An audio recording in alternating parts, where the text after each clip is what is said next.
السلام علیکم ورحمۃ اللہ وبرکاتہ۔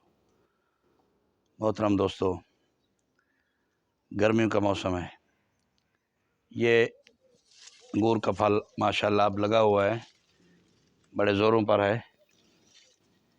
یہ بھی دکھائیں ذرا انگور کے پھل کو۔ ماشاءاللہ یہ پھل لگا ہوا ہے انگور کا، یہ جنت کا پھل ہے۔ میری معلومات کے مطابق اللہ تبارک و تعالی نے قرآن مجید میں انگور کا ذکر 6 مرتبہ کیا ہے۔ بہت ہی فوائد کا حامل ہے۔ انگور کے اندر اللہ تبارک و تعالی نے بہت طاقت رکھی ہے، تمام وٹامن اس میں پائے جاتے ہیں۔ دل کے مریض انگور کو استعمال کریں، کم از کم 200 گرام صبح و شام کھائیں، فائدہ ہوگا۔ معدہ کے مریض استعمال کریں، فائدہ ہوگا۔ ان تمام فوائد کے ساتھ ساتھ آپ کے چہرے کا کلر سرخ و سفید ہو جائے گا۔ انگور کی سینکڑوں اقسام ہیں، پوری دنیا کے اندر سینکڑوں اقسام ہیں۔ آپ صلی اللہ علیہ وسلم کا پسندیدہ پھل ہے۔ صحابہ کرام رضوان اللہ تعالی علیہم اجمعین نبیذ شربت تیار کیا کرتے تھے، وہ نسخہ بھی میں آپ کو بتا دیتا ہوں۔ سوکھے انگور جو کشمش کی صورت میں ہوتے ہیں، کشمش 50 گرام ایک بندہ کے حساب سے، بڑے بندہ کے حساب سے 50 گرام کافی ہے، اور 50 گرام کھجور، عمدہ کھجور، ان دونوں کو مٹی کے برتن کے اندر صحابہ کرام ڈال کر اوپر سے 1 گلاس پانی یا 2 گلاس پانی ڈال دیا کرتے تھے۔ 3 سے 4 گھنٹے یا 5 گھنٹے رکھ کے پھر اسی پانی کو آپ صحابہ کرام ایسے ملاتے تھے، شربت بنا لیا کرتے تھے۔ اس شربت کو پی لیتے تھے اور وہ کھجور اور کشمش کھا لیا کرتے تھے۔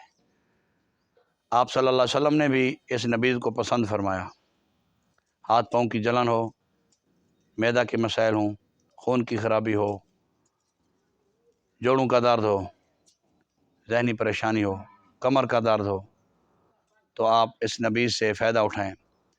صحابہ کی سنت زندہ کریں، آپ صلی اللہ علیہ وسلم کی سنت کو زندہ کریں، اور اس نبیذ کو بنا کر آپ فائدہ اٹھائیں۔ یہ بابرکت پھل ہے۔ اس پھل کو آقا صلی اللہ علیہ وسلم نے دعا بھی دی ہے۔ اچھا، اس کی پتوں کے اندر اللہ نے شفا رکھی ہے۔ جن دوستوں کو گردہ اور مثانہ کی پتھری ہو، وہ چاہتے ہوں کہ ہماری گردے کی پتھریاں جلد از جلد صاف ہو جائیں، دوبارہ بھی گردوں کے اندر پتھریاں نہ بنیں، تو وہ اپنی باقی ادویات کے ساتھ ان کے تازہ پتوں کو، انگور کے تازہ پتوں کو، کم سے کم 5 سے 7 پتے ہوں، روزانہ دوری کے اندر رگڑیں، اس کے بعد لسی میں ملا کر پی لیں، لسی میں ملا کر چھان کر پی لیں۔ انشاءاللہ العزیز جلد از جلد آپ صحت یاب ہو جائیں گے۔ یہ انگور متعدد ملکوں کے جو عمراء ہیں،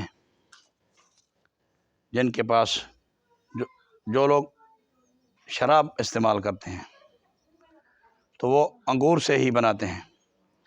انگور سے 80 قسم کی شراب بنائی جا رہی ہے پوری دنیا کے اندر۔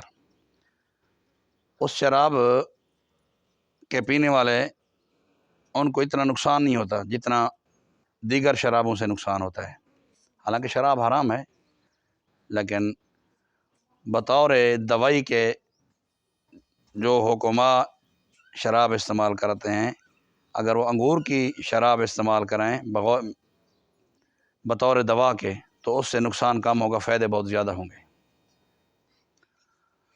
انشاءاللہ العزیز آپ انگور کو اپنی زندگی کا حصہ بنائیں، انگور استعمال کریں، انگور کھائیں۔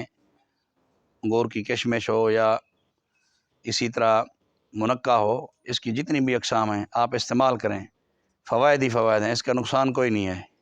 بڑا طاقتور پھل ہے، استعمال کریں اور ہمیں اپنی دعاؤں میں یاد رکھیں۔ السلام علیکم ورحمۃ اللہ وبرکاتہ۔